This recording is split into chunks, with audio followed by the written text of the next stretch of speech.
Yeah, so Yeah. maybe we could put the guard on there so it deflects the water, but we don't have to open the box. So there was two reasons I took it off. One, so we can use these Embari style core handles in Yeah, there. that don't have enough room on the hardware to slide in, right? No, and yeah, we'd have to modify we could modify the finger thingy for them so they slide into those. Modify the finger thingy. You mean like that, the hardware in between the handle and the base? Yeah, yeah. Just cut out the slots a little more so the handles come in and they I all see fit what up you're tight. saying. But the primary driver was we lost a few samples last year opening that box, and it was pretty tragic. Spent a lot of time getting a coral sample and then open the box and it floats back out. Floats out. Like, for example, that one we put in A, if you had to open the box again to get a core out, it would have... Oh, you're talking about not push core. Yes, floaty, yeah, so floaty other samples. Anything that's floaty in the starboard box, if you then open it to get a core out, seems... And we have to isolate the thruster, which is... So you're thinking, though, that... We don't want to isolate the thruster when we're doing a core sample because you need the thruster to push the vehicle down on the seabed. A solution to that might be to, so if it bumps out, you just have a little thing that kind of covers it out, gets that gap, and that can live on the outside of the box, not on the top, almost on that rail. Right, a little deflector. Yeah. The other thing is to lower them down. I think they're too high now, so if they were lowered down, they would be below the wash. So the wash is probably coming, hitting the top of the box and deflecting out, but it's also some straight down wash. We're at... Okay, can I trust you to hand that off to the next ROV who's doing turnaround while I'm processing samples? Yeah, I'll try and put Mike's over here shaking his head. We should have time, right? We're not diving till noon tomorrow? Noon, yeah. There's plenty of time. There's 2 watches to go through. As long as someone talks to them who is not me, because I will be doing other things, that would be pretty cool. Cool. Just remind me. I'm just kidding. Awesome. Thanks. Yeah, I'll put a note on the... I already put a note. I put a note here, starboard bio box covered, put back on. Well, is that the one that we're going to try? Or are we going to drop down the cores lower? Or are we going to switch out the rubbers? We'll have to have an ROV discussion about it. Yeah. I can't make a unilateral decision like... Oh, you're going to bring up the salvo now. You can't... changing the salvo. You can't make unilateral decision like telestrators on primary Zeus's. Like flute players. Maybe if I was the ROV lead, I could do that. But it's usually not like Robert to do that. He usually discusses, gets input from the team. It's probably something along the lines like, I'm not looking up there, I'm looking at this. That's exactly what it was. And Ed caved. Hey, show me other thing, I'm not looking up there. It sounded like Ed the cave too. Ed knows darn well that if he changes that, the other 2 watches are going to complain about it. Yeah. That's why he said just like if we right lower... in the last, by the way, ROV, there was changes, see you later, bye. Yeah. If we do any of the changes we're discussing currently with these cores, we will hear about it as well. Except for maybe the rubber flappers, no one cares about that. Yeah, I think the rubber flappers are a good one. We'll get buy-in from there. Yeah. The reason we discuss it is because everyone has something to add of value, you know, and theoretically. Yeah, as long as you take Dan out of the equation. No, I'm kidding. We Sorry, you did. Oh, he didn't think it was funny. Now it's not gonna get fixed. Yeah, right.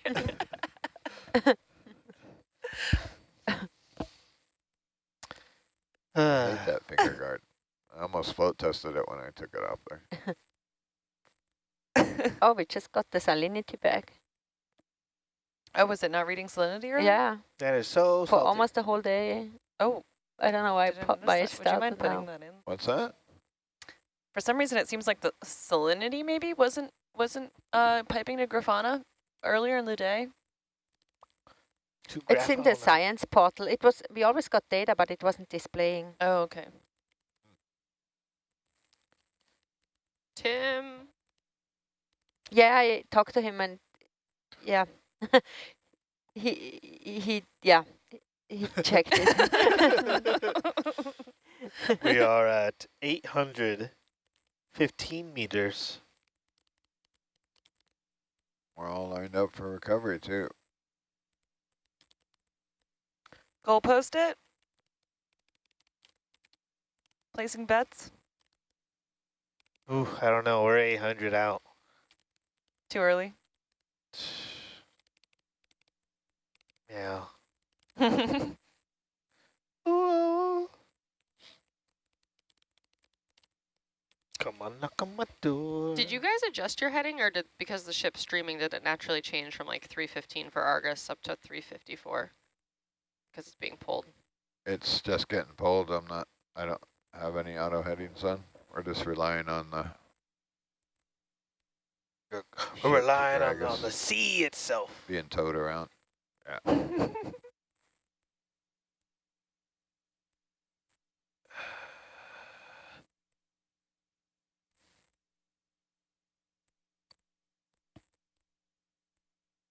Yarg. I ate a whole bag of mangoes.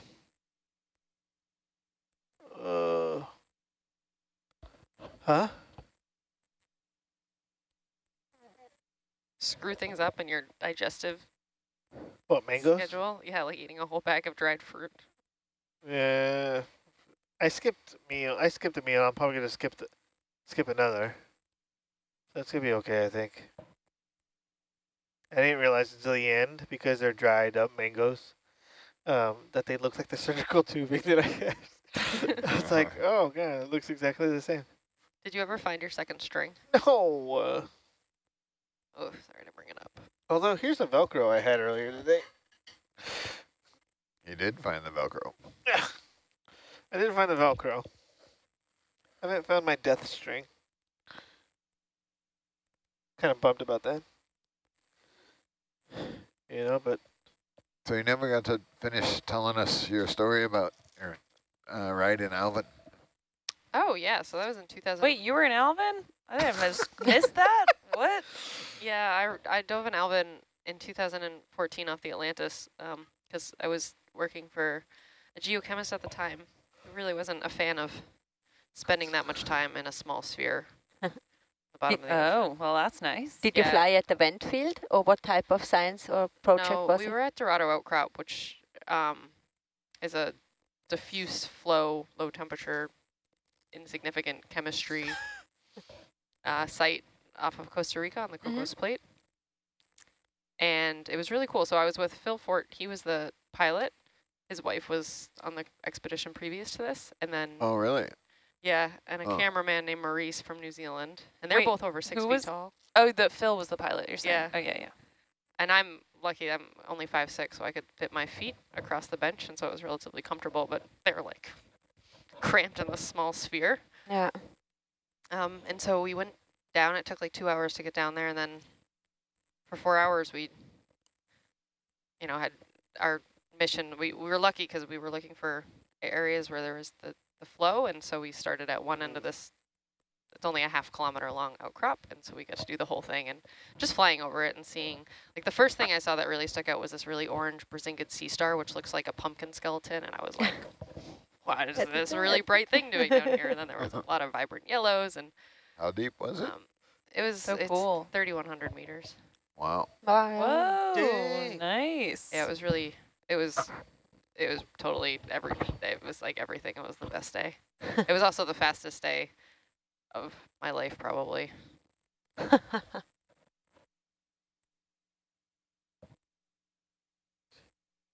you have any cool photos from that adventure? Well, that's one of the things is I had not at the time appreciated the importance of the scientist's role in the Alvin using the cameras. So when you're in Alvin, there's two cameras that not the pilot, so either the observer and the science observer are controlling, and you're supposed to focus it and take stills, and that was just you were too in the moment. Useless data from that time. From I think Maurice he was even a cameraman, and I'm not confident that just from the wow factor. No. I mean, it's just the coolest. It would be neat if every scientist who was interested in the seafloor had the opportunity to do it.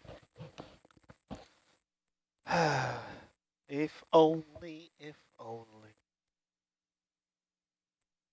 I couldn't imagine it. It was, we did an ROV job on Atlantis with another outfit, and the guys were there doing the maintenance on Alvin during the whole time, so it was on Atlantis, and we got down in there once, and after 5 minutes in there, I was like, okay, I'm ready to get out. What the heck? Oh. And I got up where the pilot actually has to kneel on his knees the whole time. Oh my gosh. To operate the thing, and it's just, it was very uncomfortable. I couldn't imagine doing that for 8 to 12 hours. Yeah, it's That's wild. but it's neat. I mean, it's red lighting, and it's like we had the iPod playing, so it was like, you know, really ambient and just. Robert did that for 20 years down in that thing. I lost control of my GUI.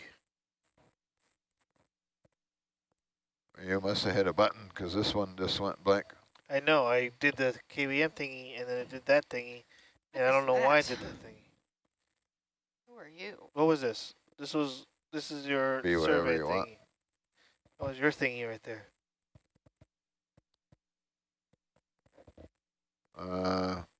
Are you on Argus Center? Yeah. Switch it out and then switch back. Did you do the Control-Alt-X thing? Yeah. Oh, that's why. That's what made this go away. Yeah. Can you do Control-A? Will that bring it? That should bring you back to your last screen. Really? Yeah, if you're on the KVM and you have to switch between two screens, use Control-A. Yeah, it's a KVM thingy, or probably view only, or it's locked up or something. All right, where are we? 664. What does it say? Sorry, Leela, are you trying? I have control. All good. I'm just talking to myself back Release here. it Don't mind me. and Okay, grab you it have again. 28 minutes. Just to add some pressure Now there. View it once.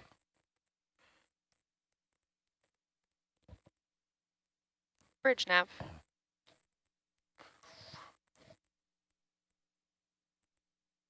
I just want to give you an update. We should be at the surface in about 30 minutes.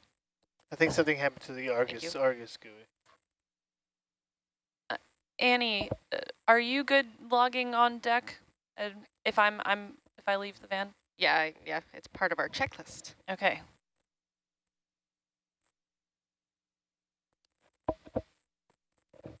Wow.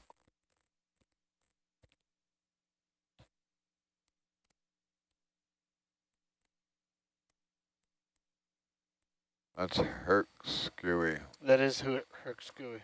But your mouse is working on it? Yeah. Yeah, it's working on mine. If I go monitor right, engineer, for example. Monitor center Argus. Now do Control-X. And then select Argus. Do it again and select Control. I think something's wrong with the computer that is connected for this. Black screen. It's getting a black screen. Oh, jeez. They are laughing at you. Appears to be that way.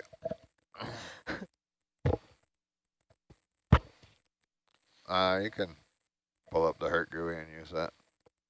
Does that cause problems? Possibly. Hey, there it is. Have Isn't that the fun. Argus? No. No, it's the Hercules. Oh, look, we both have, we can We do a can't. battling mouse. We both can't do the thing we need to do. That's fine. Well, just so I don't have to deal with anything, I'm going to bring up the camera. So, monitor right, Argus. Can you try and bring it up on one of your? Yeah, I'm gonna take away the screen. Is that That's okay? fine. Yeah, Okay. yeah. What do you want? The Argus? Yeah, so I'm bringing up Argus camera. So it's going to be all black. Do a Control Alt X there. See if you can grab it with the KVM.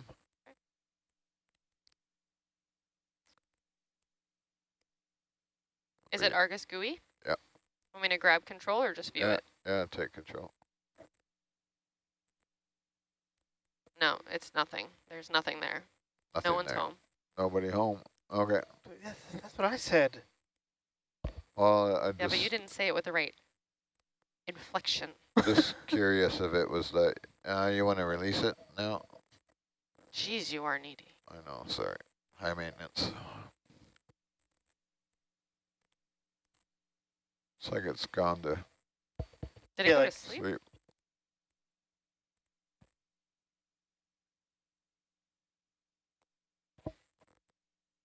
So the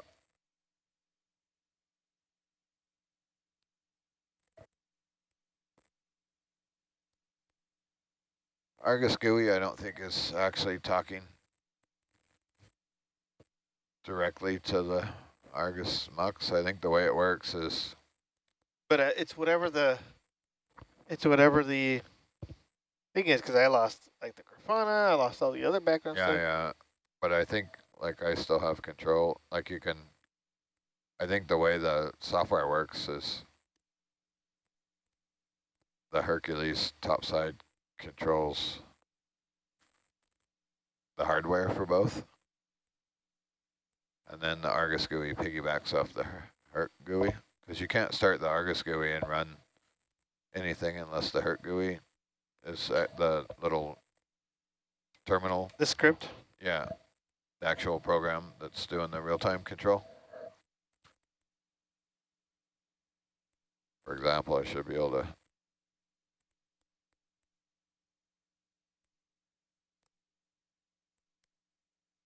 Yeah.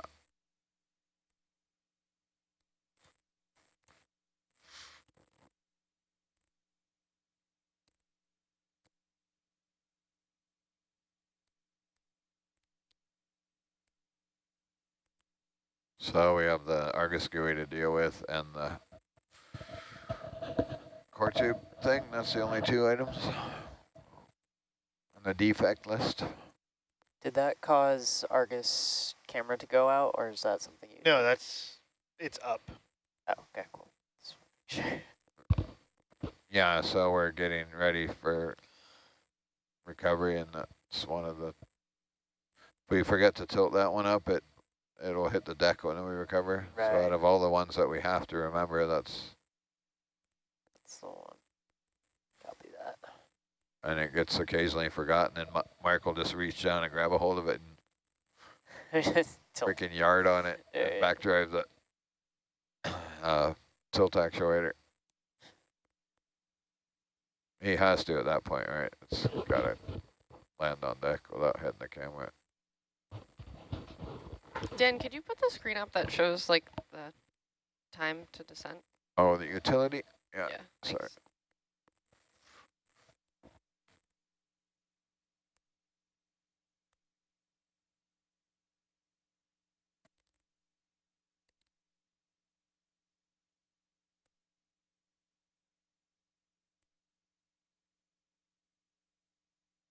Is that a light flashing? No.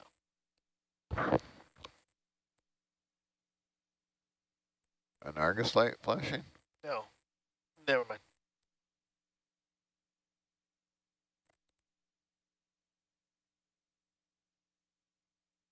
Nav, we are at 500. Like yelling into the void.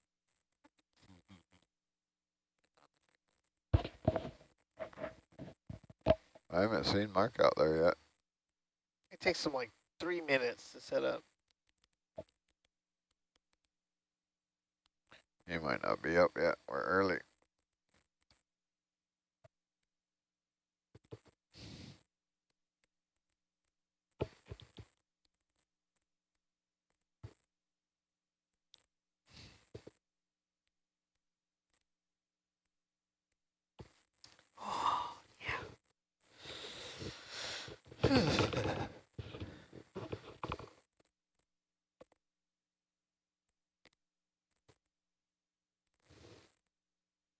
I'm gonna sleep so good.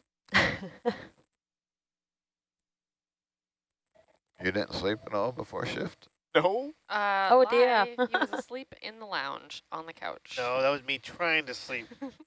Trying to get a little nap in there. And I just had like half a cup of coffee. I'm like, okay, 20 minutes. Nova witnessed it. You were asleep. This is true. Okay. But I didn't poke you, so I didn't confirm if that was actual sleep. But the coffee plus nap trick is it works. Yeah. Like, by the time that caffeine kicks in and you wake up, you're like... Then you're like good to go. Yeah. Little power naps. Yeah. I'm not good at those. Power naps? Yeah. No, that's why you gotta have like You haven't worked caffeine enhancements. You haven't worked on Nautilus long enough. Right. I wasn't either. I'll learn that skill very quickly. I used to be jealous that my wife can sit down in the chair and like take a 20-minute nap, and it's like rebooting the computer, you know, it's all wakes up all ready to go. Funny. One of the contractors I worked with when I was in the Navy, he'd go on ships all the time by himself for like weeks and weeks on end. He would always bring